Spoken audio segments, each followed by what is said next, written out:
Real numbers two part में divide किए गए हैं, एक रेशनल नंबर्स, दूसरा इरेशनल नंबर्स।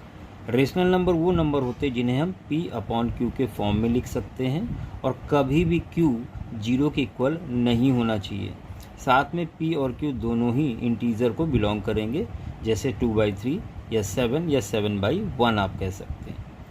इरेशनल नंबर वो नंबर होते हैं जो P अपॉन Q के फॉर्म में ना हो, जैसे √3 और पाई।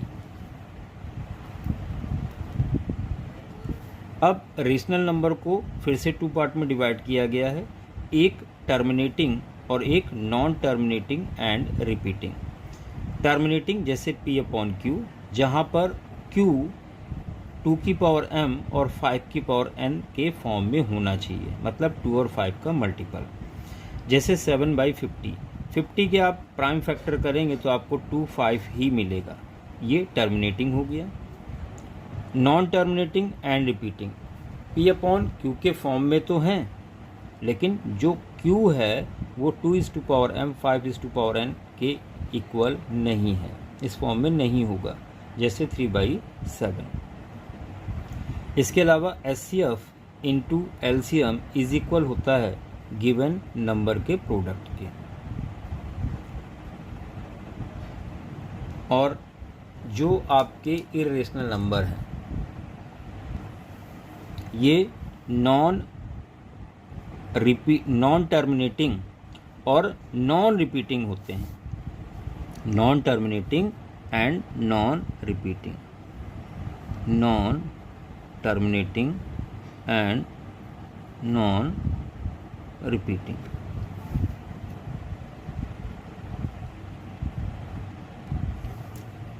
देखिए बोर्ड एग्जाम में पूछे गए क्वेश्चन हैं, जैसे for any positive integer Q every odd integer is of the following form. आप हमेशा ध्यान रखें Q के फॉर्म में जो ऑड इंटीजर होगा वो आप हमेशा क्या लेंगे, तो वो लेंगे आप 2Q + 1। ये ऑड इंटीजर होगा 2Q + 1।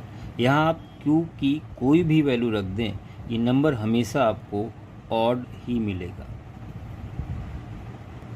बच्चों नेक्स्ट क्वेश्चन है, if two positive integer P and Q can be expressed in the form P = AB² and Q = AQB, then find LCM।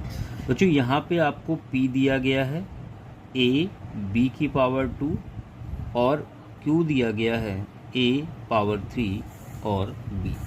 यहाँ पर आपको LCM फाइंड आउट करना है, तो बच्चों आप लिखोगे LCM इज इक्वल, दोनों में देखिए आपको क्या दिख रहा है, A भी दिख रहा है और B भी दिख रहा है। बच्चों अब दोनों में जो बड़ी पावर है वो लगा देंगे, तो A की बड़ी पावर 3 है और B की बड़ी पावर 2 है, तो ये आपका आंसर हो गया, LCM हो गया। तो आसान सा क्वेश्चन था, क्वेश्चन नंबर 2।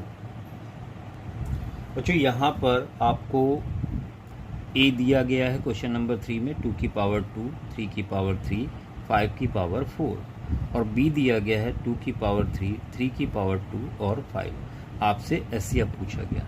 बच्चों SCF क्या हो जाएगा, SCF जो दोनों में दिख रहा हो उसको लिख लें, तो 2 3 5 दोनों में है, 2 है 3 है और 5 है। अब बच्चों यहाँ पे जो सबसे छोटी पावर है वो लगाते हैं, तो 2 की सबसे छोटी पावर है 2, 3 की छोटी पावर है 2 और 5 की छोटी पावर है 1। देखिए यहाँ पे कोई पावर नहीं, इसका मतलब 1। बच्चों यहाँ पर कितना आ जाएगा, तो ये आ जाएगा आपका 2 2 जा 4, 3 3 जा 9 × 5। तो बच्चों फाइनल आंसर जो आएगा मल्टीप्लाई करने पर वो आएगा 180। ये फाइनल आंसर आपको SCF मिल गया है। बच्चों क्वेश्चन नंबर 4 में आपसे पूछा गया है कोप्राइम। तो कोप्राइम नंबर वो नंबर होते हैं जिनका SCF हमेशा 1 आता है। जैसे आप ले सकते हैं 18, 25, ये आपका क्या है, कोप्राइम है। क्यों, क्योंकि ये किसी से भी नहीं कटेगा, कॉमन नंबर कोई नहीं जो दोनों को कट कर दे, इसलिए कोप्राइम है। दूसरा एग्जांपल लें अगर, तो आप ले सकते हैं 2 और 5। 2 और 5 किसी एक नंबर से डिवाइड नहीं होंगे, केवल इनका SCF क्या होगा, 1। तो ये है आपका को प्राइम। बच्चों क्वेश्चन नंबर 7 आपसे पूछा गया टर्मिनेटिंग है या नॉन टर्मिनेटिंग है। आप ध्यान दें, जब पूछा जाए टर्मिनेटिंग नॉन टर्मिनेटिंग तो आप केवल डिनोमिनेटर को चेक करोगे। तो डिनोमिनेटर आप लिखोगे 625।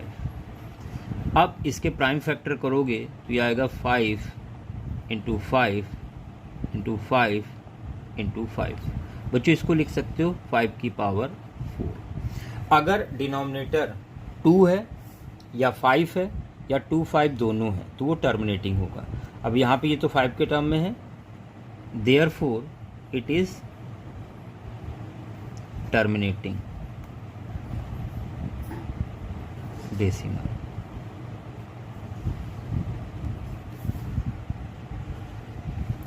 क्वेश्चन नंबर 8 आपसे पूछा गया टर्मिनेटिंग है या नॉन टर्मिनेटिंग। बच्चों यहाँ पर आप डिनोमिनेटर को चेक करोगे तो डिनोमिनेटर क्या है 3 1 2 5। इसके प्राइम फैक्टर आप कर लें 3 1 2 5। प्राइम फैक्टर जब आप करेंगे 5 से कट करेंगे 5 6 ज़ा 5 2 ज़ा 5 5 ज़ा, फिर 5 से कट किया तो 125 आएगा, 5 से कट किया 25 आएगा, 5 से कट किया 5 से कट किया 1 आएगा। बच्चों इसको आप लिख सकते हो 5 की पावर 5। देखिए डिनोमिनेटर अगर 2 है 5 है या 2 5 दोनों है तो ये टर्मिनेटिंग डेसिमल होगा। तो आप कहेंगे टर्मिनेटिंग डेसिमल।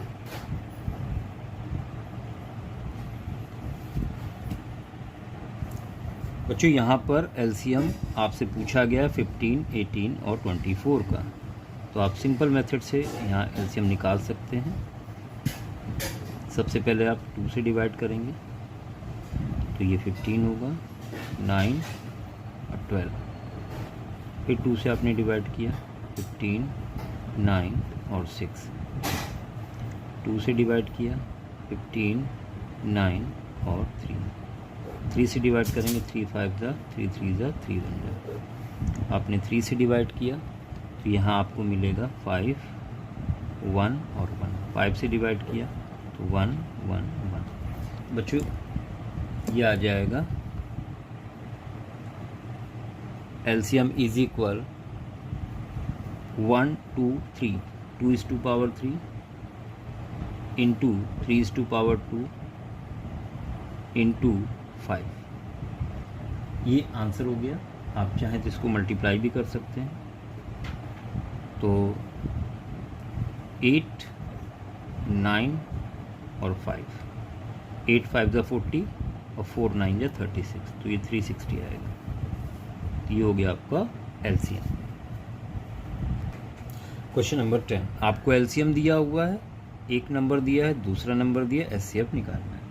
बच्चों ध्यान दें, जो रिलेशनशिप है इन चारों में तो वो होती है HCF into LCM is equal A into B. यहाँ एचसीएफ आपको फाइंड करना है इंटू 3168 इज इक्वल 132 इंटू 288। आप ध्यान दें एचसीएफ इज इक्वल हो जाएगा, ये अपॉन में जाएगा नंबर, तो 132 और 288 अपॉन 3168। बच्चों 11 से कट हो जाएगा तो 11 1 जा 11 2 जा 11 2 जा, यहाँ बचेगा 9 6, 11 8 जा 11 8 जा। देखिए 288 से 288 कैंसिल हो गया और इस तरह से आपको एचसीएफ मिल गया 12 और यही फाइनल आंसर होगा। For any positive integer q, every positive even integer will be in the form। Even integer क्या लेंगे बच्चों, हमेशा ध्यान रखें, जब भी आपको इवन इंटीजर सपोज करना हो तो आप हमेशा लेंगे 2q।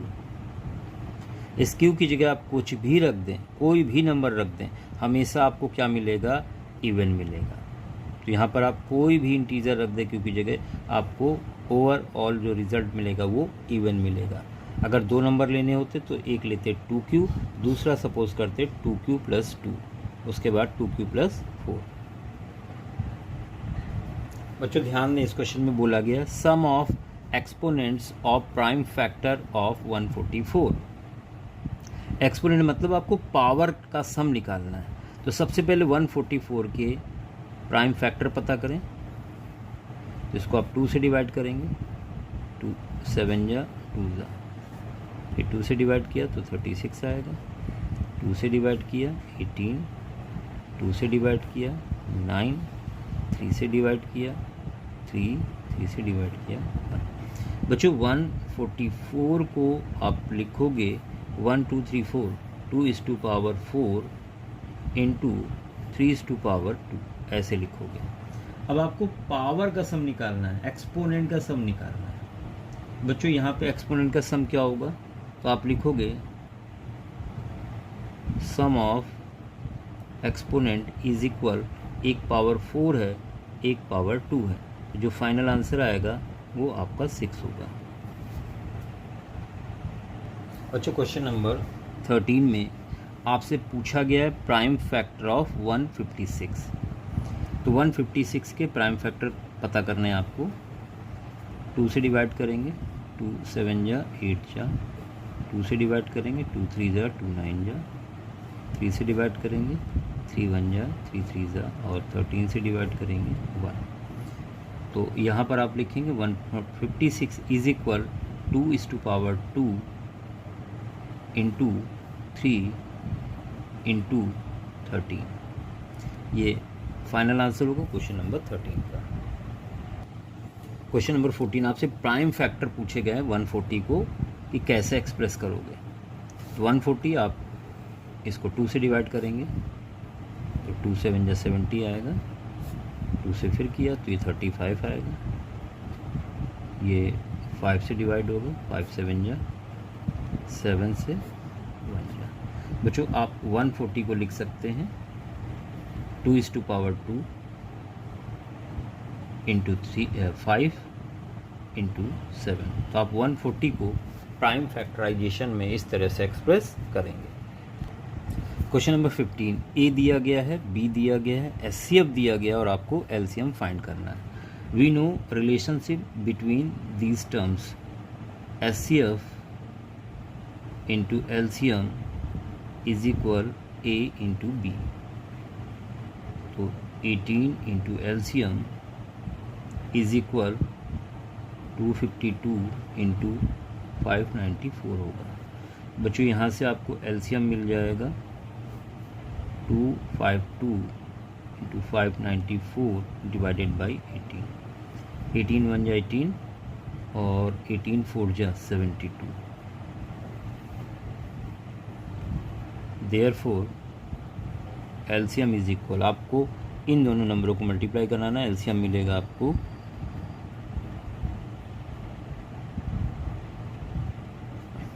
8316। ये आपको एलसीएम यहाँ पर मिल जाएगा। Question number 16 17/90। बच्चों यहाँ पर आपको ये बताना है बिना डिवाइड किए, लॉन्ग डिवीजन मेथड का इस्तेमाल नहीं करना और बताना है कि ये टर्मिनेटिंग डेसिमल है या नॉन टर्मिनेटिंग। बच्चों यहाँ पर हम लोग फोकस करते हैं डिनोमिनेटर पे। तो डिनोमिनेटर की बात करें अगर, तो डिनोमिनेटर है 90, जिसके प्राइम फैक्टर अगर हम करेंगे बच्चों 9 को लिख सकते हो 3 इंटू 3, और ये 0 मतलब 10 को लिख सकते हो 2 इंटू 5। बच्चों आप इसको लिख सकते हो 2 into 3 is to power 2 into 5। आप ध्यान दो, सिंस जो Q है डिनोमिनेटर है वो नॉट इक्वल टू है 2 is to power m 5 is to power n। देखिए टर्मिनेटिंग होने के लिए 2 और 5 के अलावा कुछ नहीं होना चाहिए, यहाँ पर 3 है, इसलिए क्या है ये नॉन टर्मिनेटिंग डेसिमल एक्सपेंशन होगा। तो आप लिखेंगे इट इज नॉन टर्मिनेटिंग, और इसके साथ साथ आप लिख सकते हैं repeating. It is non terminating and repeating decimal.